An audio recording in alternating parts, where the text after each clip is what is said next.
Yes, most pop-up drink stands should close or significantly scale back during the off-season, because staying open with little foot traffic usually costs more in labor, ingredients, and rent than it brings in. Think of your stand like a lemonade cart that only makes sense when it is hot and sunny outside.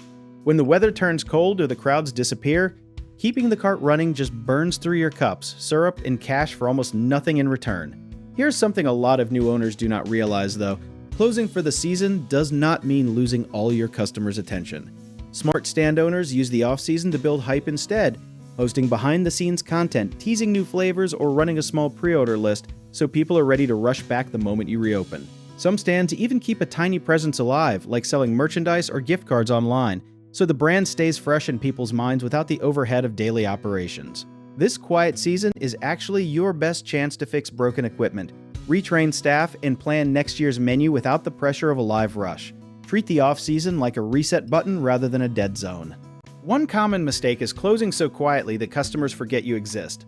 So always announce your closing date and your expected reopening window clearly on social media and signage. Another mistake is letting perishable inventory sit untouched, which leads to spoiled syrups or moldy fruit. So do a full inventory clear out and freeze or donate what you can before locking up. A sneaky cost people forget is fixed expenses like insurance or storage fees that keep charging even while you are closed. So call your providers ahead of time to ask about seasonal pause options or discounts. If you enjoyed this, check out our online directories in the description below.